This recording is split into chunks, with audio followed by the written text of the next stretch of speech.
Welcome to the August 28th edition of the Sideline View. We're getting back in the swing of things here with fall sports underway, kicking into high gear. And Jeremy, you're back after playing like 500 holes of golf, tan, fit, so you're kind of ready for another fall sports season, I can see. Yes.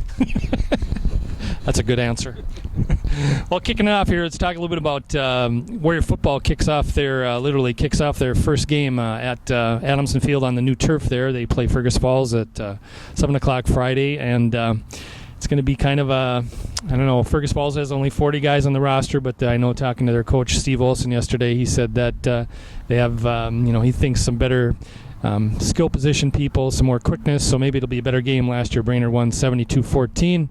At Fergus Falls. This year, Brainerd only returns 9 full or part-time starters, a little different than last year when they had 14, I think. So we'll see how it goes, but looking forward to the first game on turf, and should be a good time, and should be, that field is going to be so much better for soccer.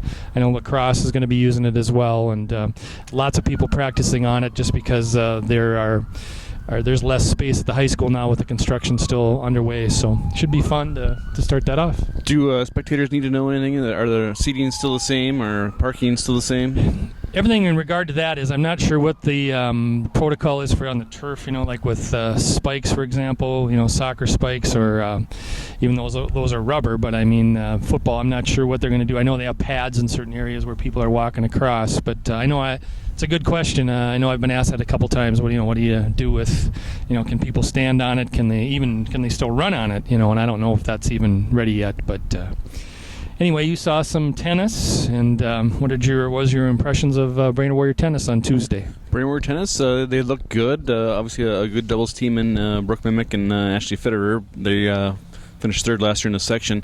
Caitlin Steffens at number 1 singles this year. She moves up, so good luck to her. I know moving from anywhere to that number 1 spot, it's daunting, so we'll see how she does.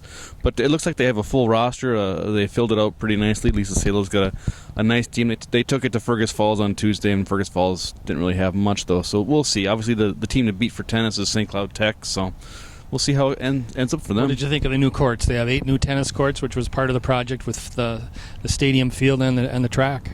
They play tennis on them, so they must work. So they're pretty nice. Yeah, that's good. As much as I know about tennis, so.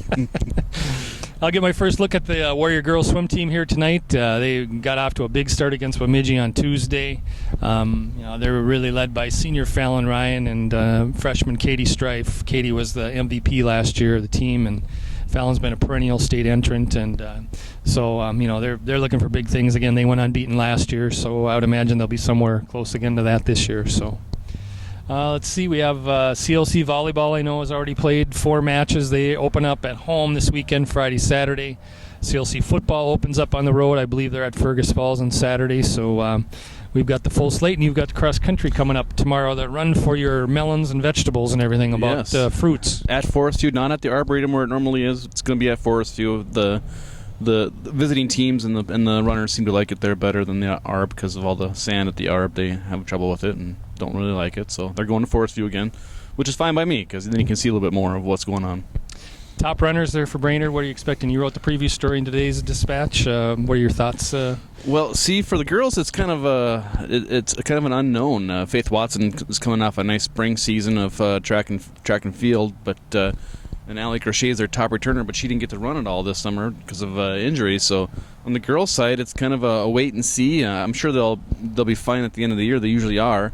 Boys are still a young team. They've been young for, it seems like, forever. But David Sabinski's out again, and he's hopefully healthy. He had a nice track and field season as well. Connor Gunsbury is the other senior. Not a very senior-led team, though. More of the juniors with Petter Smith and those guys. So we'll see how that turns out for them. Yeah, I would think the boys' team got a chance to do something with. If those guys perform up to anywhere close to what they have been, they should be pretty tough again. So, anything else? Otherwise, I think we're good to go. I think we're good. Have a good Labor Day weekend, and we'll talk to you next week. Stay safe.